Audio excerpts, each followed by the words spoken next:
це спеціально в нього там бусло. Умільці продавали такі декодери, тобто він вставлявся в цей слот, треба його там було робити. Це теж була з іншими глобальними суб'єктами, щоб дати більший поштовх тиску на Росію. Канада є активною учасницею коаліції охочих, і ми розраховуємо, що Канада братиме активну участь у реалізації гарантій безпеки. Зараз наші команди учасників коаліції розробляють формат майбутнього спільного гарантування безпеки для України, для регіону. Важливо, щоб все стало максимально практичним, і вважаємо, що Канада має бути представлена на такому ж рівні, як і наші найближчі партнери в Європі, в розробці гарантій безпеки, залучені до процесу захисту. Ми розраховуємо на присутність канадських сил в Україні. Для нас це важливо. Ми обговорили сьогодні нашу оборонну співпрацю. Країни НАТО зараз підключаються до нової програми під назвою Pearl. Це колективний інструмент, який дозволяє збільшити допомогу Україні завдяки закупівлям зброї саме в Сполучених Штатах Америки. Вже в програмі рішення на $1,5 мільярди. Країни Європи зробили свої кроки. Я вдячний за готовність Канади приєднатися до програми. І ми це говорили, і прем'єр-міністр про це вже сказав, буде плюс $500 мільйонів. І це для нас дуже важливо. Я поінформував Марка про наші можливості в виробництві зброї. І це питання, передусім, які у нас пріоритети зі сторони Канади. І передусім для нас пріоритет дрони на фронті. Ми маємо суттєвий дефіцит фінансування, хоча ми могли б значно збільшити постачання дронів. Зараз саме дрони є такою зброєю. Треба тримати фронт, треба наносити відповідні удари, захищаючи свою енергетику, наносити удари по цілям ворога. І тому дрони в цьому захисті і в таких тактичних кроках це номер один. Вони дозволяють нам зберегти на полі бою, зберегти життя людей. Саме на виробництво дронів будуть спрямовані кошти, які виділяє Канада. Ми про це говорили, і в нас є домовленості. Канада готова фінансувати, доєднатися до цієї ініціативи. Дякую за це, Марк. Дякую. Ще один важливий напрямок співпраці – санкції. Тут, безумовно, ми вдячні Канаді, бо Канада серед лідерів в санкційній роботі. Ми це цінуємо дуже. І часто так буває, що саме Канада стає першою в введенні санкцій проти тих чи інших суб'єктів. І далі світ наслідує цьому. Зараз ми вже фактично підготували новий рівень такої роботи. Україна синхронізувала санкції Канади. Вчора відповідне рішення набуло чинності. Найближчим часом ми готуємося до того, що Канада синхронізує наші українські санкції. Перші наші пакети будуть поширені в юрисдикції Канади. Це важливо. Я вдячний, що ми разом виводимо тиск на Росію на такий дійсно відчутний рівень. Працюємо для того, щоб російські активи працювали на захист від російської ж агресії. Ми дякуємо за цю підтримку. Обговорили енергетичну співпрацю. Дуже важливо для нас. Саме енергетика є основою стійкості. Запропонував сьогодні Канаді долучитися до значних енергетичних проєктів. Велике таке енергетичне партнерство. Ми маємо відповідну портову інфраструктуру, ми маємо потужності зберігання. Українські сховища можуть бути використані для постачання канадського газу.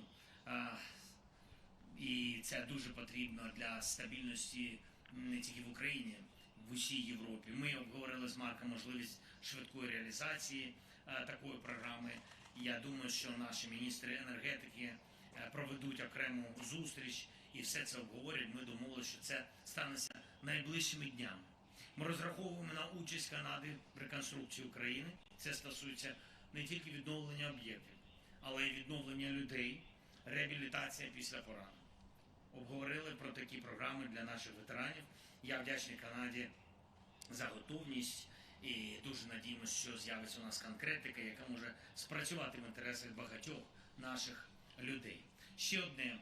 Хочу окремо відзначити участь Канади в нашій глобальній коаліції для повернення додому українських дітей, які були викрадені росіянами. Це тисячі дітей, які досі в Росії. Надзвичайно складно їх повертати.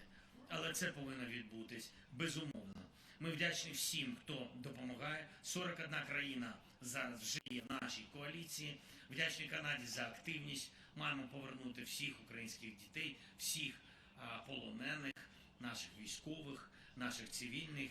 І у нас сьогодні є можливість, і мій голова офісу буде з командою, буде також з прем'єр-міністром, і з командою прем'єр-міністра. Сьогодні буде можливість відвідати офіс Bring Kids Back і поспілкуватись, проговорити програми, які у нас є, на що ми розраховуємо. Ми дуже сподіваємось, що одного дня точно всі наші діти, вони будуть вдома, в мирній Україні, незалежній і з гарантованою безпекою, і працюємо разом саме для цього. І зараз, в цей день, День Незалежності, я окремо хотів би зараз ще подякувати нашим воїнам. У них є дуже хороші результати в далекобійних ударах, всі це бачать. І сьогодні у нас є, я вважаю, дуже позитивні результати на Донбасі. Хороші сюрпризи для русських. Я думаю, що Головком повідомить пізніше всі деталі. Слава Україні!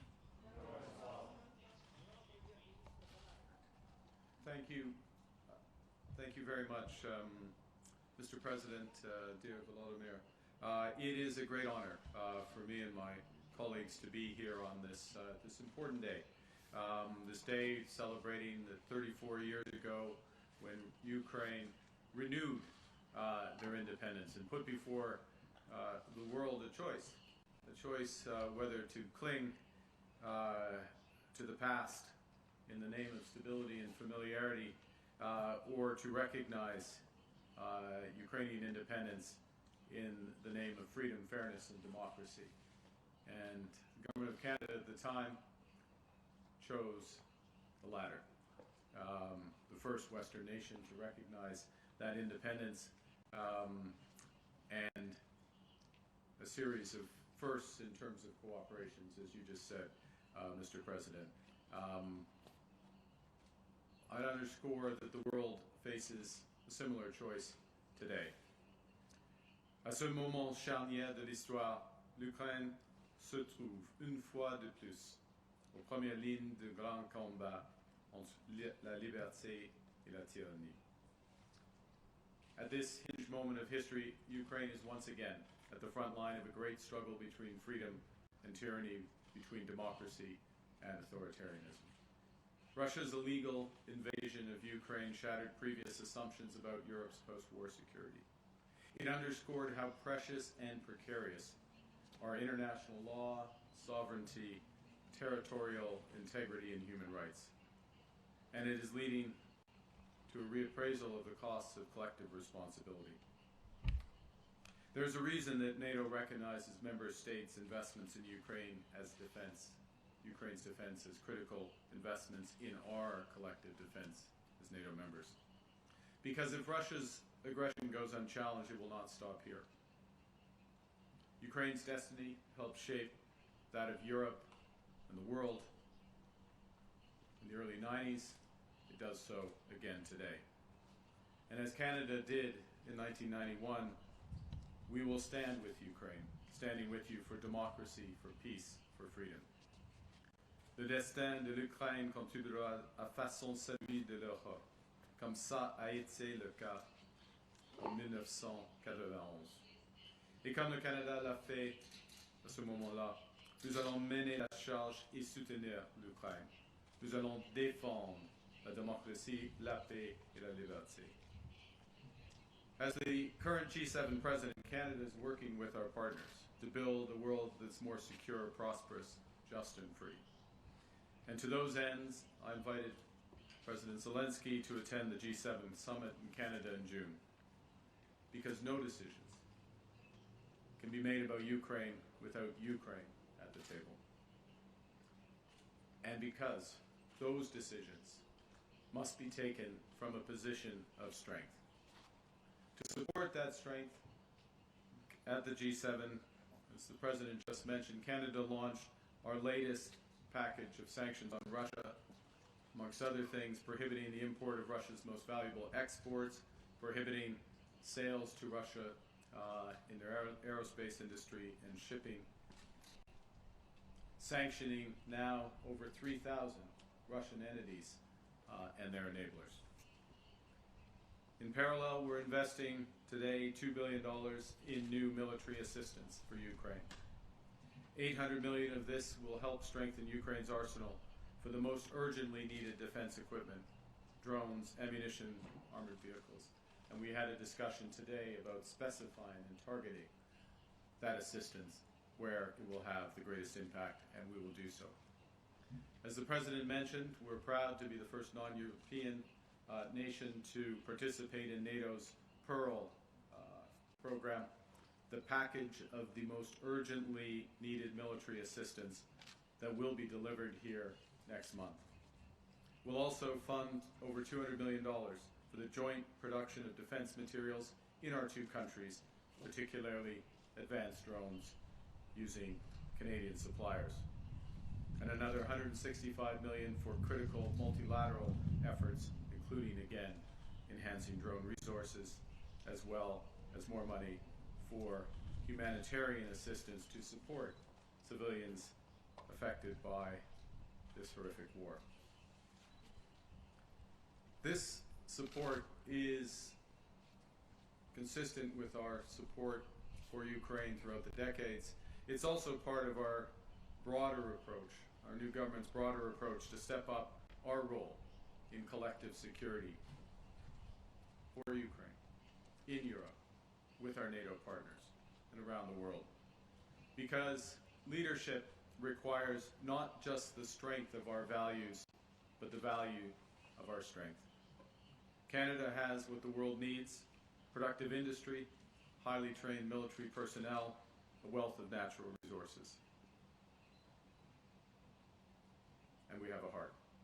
As co-chair of the International Coalition for the Return of Ukrainian Children, Canada will intensify its work with Ukraine, European partners, and the United States to secure the immediate and unconditional release of those children.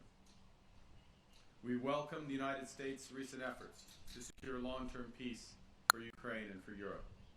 And we'll continue to work intensively with our international partners in the coalition of willing to build on these initiatives. In doing so, we emphasize that the approach for securing peace must remain consistent with these principles of no decisions about Ukraine being taken without Ukraine, and no decisions about Europe being taken without Europe. Mais une paix sans force est une paix fragile. Nous voulons non seulement instaurer la paix en Ukraine, mais une paix durable. Peace without strength is fragile. We're in pursuit of a lasting, durable peace for Ukraine. And this will require credible, robust security guarantees to defend Ukraine's land, sea, and air. In closing, Mr. President, dear Volodymyr, I want to thank you for your hospitality today and for your leadership. Your nation's battle to remain free, sovereign, and proud are as admirable as they are consequential. And Canada has been, is, and will always be a steadfast ally throughout. Thank you. I look forward to your questions. Шановні колеги, переходимо.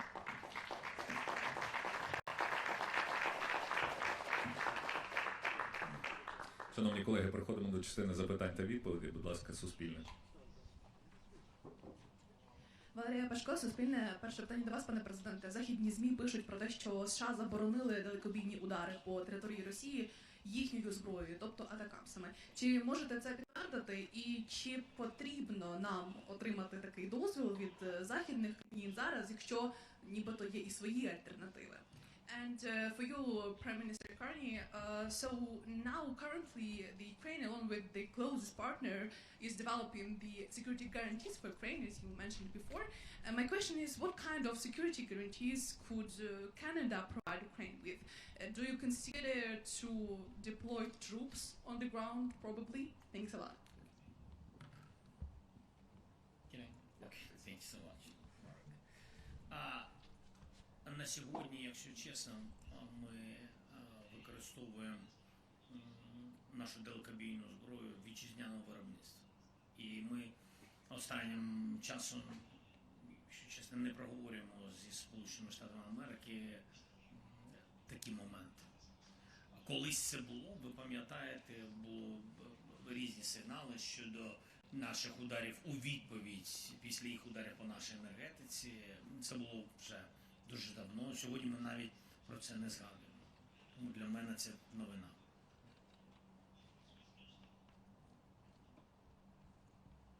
Okay. Thank you for the question. With respect to security guarantees, I think we all recognize that the core of the security guarantee, the front line, the foundation, is robust Ukrainian armed forces. And it's crucial in those regards that the military equipment today and tomorrow is here, the industrial capacity is here. It's crucial that the training capacity is there as well. And I'd note that since Russia's illegal seizure of Crimea, Operation Unifier, which Canada put in place, has trained over 45,000 Ukrainian troops. This will become even more important going forward. That's the front line, but that's buttressed by, should be buttressed by the coalition of the willing, potentially the United States, in matters of intelligence and other support. We are working through with our allies in the coalition of the willing and with Ukraine the modalities of those security guarantees on land, in the air, and the sea, and I would not exclude the presence of troops. En français, on commence, en ce qui concerne les garanties de sécurité, on commence avec des forces armées ukrainiennes. Il faut être robuste.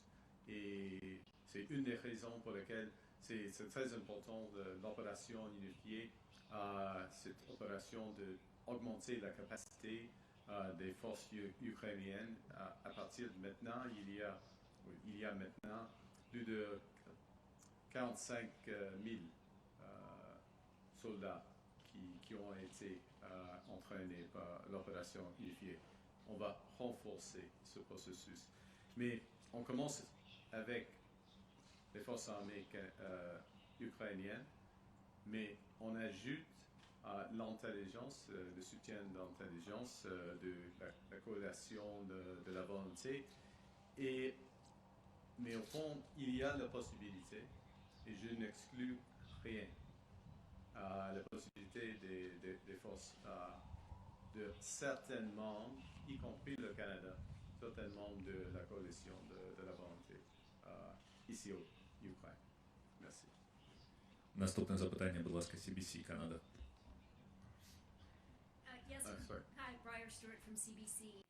Prime Minister, given that Russia has rejected the idea of a NATO-backed security guarantee and European forces on the ground, what actually do you think the chances are of a ceasefire? And if there is one, I mean, you mentioned you don't exclude the presence of Canadian troops on the ground.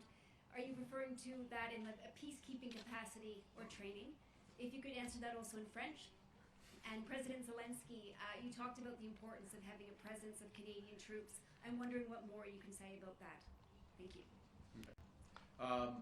Well, the first is we need a cessation of hostilities. We need a ceasefire. We can call it a ceasefire, a truce, an armistice. That's necessary to stop the killing. But the conditions around that, there will be military force in Ukraine, Ukrainian military force. There'll be no exclusion of pathways for Ukraine to the European Union or to NATO for that matter. pathways towards. And there will be security guarantees. There will be security guarantees in any durable ceasefire. That's the lesson of Minsk. That's the lesson of 2014. That's the lesson of history, is that we need not to trust and verify, but deter and fortify. And the fortification, the deterrence, is anchored in those security guarantees. Again, as I said, starting with the Ukrainian army and reinforcing that, but then being buttressed by the coalition of the willing. And again, I welcome, without specifying, welcome the openness of President Trump to some form of U.S. participation in that. Now, all of this in real time, as you ask your question, is under discussion about the specificities and the modalities. But it's not the choice of Russia how the future sovereignty, independence, liberty of Ukraine is guaranteed. It's the choice of Ukraine and the decisions of the partners. En ce qui concerne what was the start of your question? Sorry, I've forgotten it. En effet, c'est... Given that Russia has said it Oh, won't given that support- Russia, yeah. Ce n'est pas le choix de la Russie. Ce qui est nécessaire afin d'avoir la paix, une paix durable, c'est d'avoir des garanties de sécurité. On commence avec l'armée ukrainienne, il faut être robuste. On va renforcer l'armée ukrainienne après une cessation d'hostilité. Deuxième point, oui, il faut être renforcé par la coalition de la volonté. Nous sommes en train maintenant, dans ce moment actuel, d'avoir des discussions, des modalités, des manières d'avoir ces garanties avec les États-Unis. Et je voudrais saluer l'initiative et le leadership de Président Trump d'être ouvert de soutenir ce processus. Дякую за запитання. Згідно, наприклад, з документів щодо гарантій безпеки для України, саме Будапештського меморандуму, Росія була одним із гарантерів саме цієї безпеки. Одним із гарантерів, в той же час сама і порушила свої гарантії або свої обіцянки. Тому ми не говоримо щодо гарантій безпеки від Російської Федерації. Ми говоримо про гарантії безпеки, які будуть нас захищати від Російської Федерації, від її агресії або повторення повномасштабних агресивних кроків у майбутньому. І саме тому коло країн повинно бути саме тих країн, яким довіряє народ України.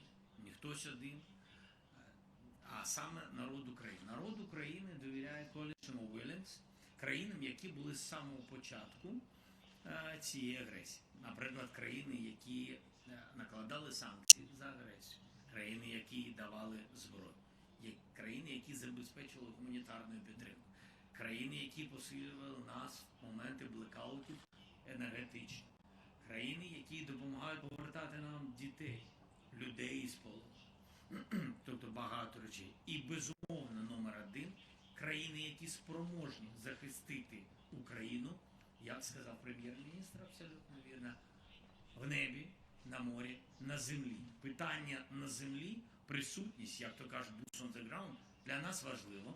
Рано про це говорити. Спочатку буде підготовлена інфраструктура. І, безумовно, в цій інфраструктурі важливу роль займає українська армія. Тобто частиною гарантій безпеки має бути сила української армії, велика українська армія, вітчизняне виробництво, всі ці можливості і фінансові можливості також. Наступне запитання, будь ласка, телеканал Україна. Дякую за можливість. Олена Чернякова, телеканал «Ми Україна». Пане президенте, перше питання до вас. Після ударів справедливості по дружбі і вашої розмови і прохання до Дональда Трампа, чи з'явилося у нас і у вас, відповідно, більше важелів впливу на Віктора Орбана, зокрема, щодо його зняття вето з відкриття переговорних кластерів? Відтак, чи маєте ви більш позитивне очікування, що вже у вересні Київ і Брюссель зможуть відкрити перший або перші переговорні кластери. And my second question to you, Prime Minister, could you share more details on co-production, drones co-production, when it can start, where it could be only on Canada or on Ukraine too? Thank you so much. Do you want me to Yeah, start? please, Okay, I'll please. start. I'll start. I'll be somewhat brief in that answer, just because of confidentiality, military confidentiality aspects. And I'm actually going from here to have a discussion directly around that. Both in Canada and Ukraine is the short answer, and it's starting now, and the funds are flowing. So this is immediate. We know the immediate needs, and we, as a partner of Ukraine, are working directly, for example, in joint production, which you just referenced, but then more broadly buying in drones from other sources, and also following the Danish model, the pre-financing model, for production here in Ukraine. Last point, if I may, is part of what the President and I and the defense ministers we just discussed, is other needs and opportunities in that regard, and within the overall envelope, that $2 billion envelope of our latest provision, we do have some additional flexibility, so we'll work closely with Ukraine to make sure that that money is deployed appropriately. Thank you.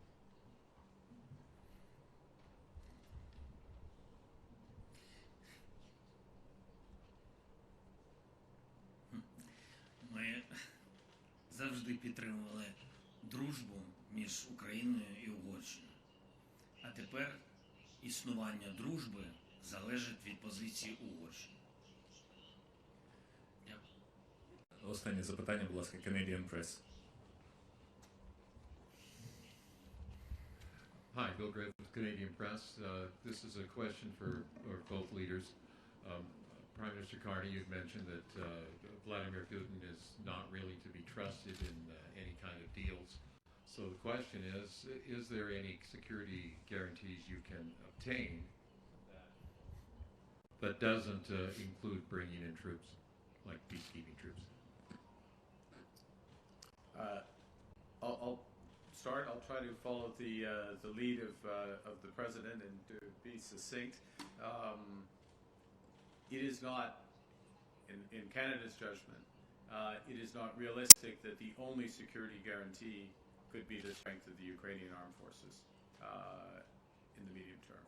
So that needs to be buttressed. It needs to be reinforced. It's why we're one of the founding and most active members of the Coalition of the Willing. It's why we're pleased the openness of the United States. And so now it's to work through to put meat on the bone, if you will, of the phrase I used earlier today of deter and fortify. And that is what we will do. En français?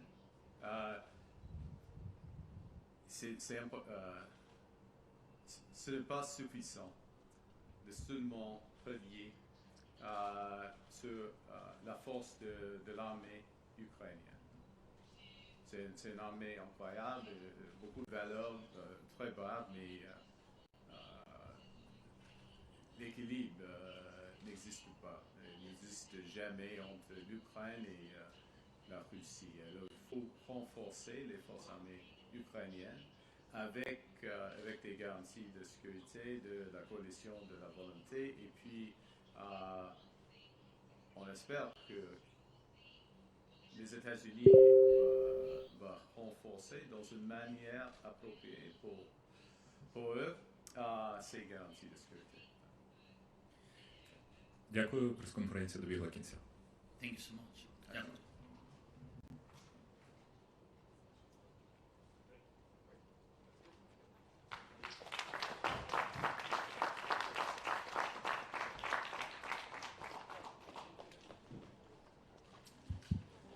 Шановні колеги, коротке оголошення. Ембарго до 15:30. Зараз 14:30. Рівно година. Embargo until 15:30. 1 hour precisely.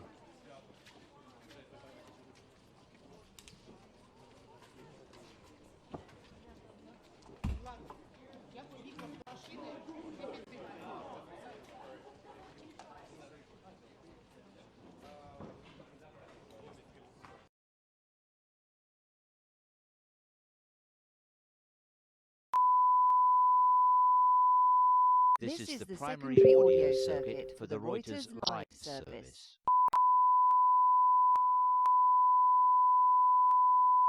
This is the primary audio circuit for the Reuters live service.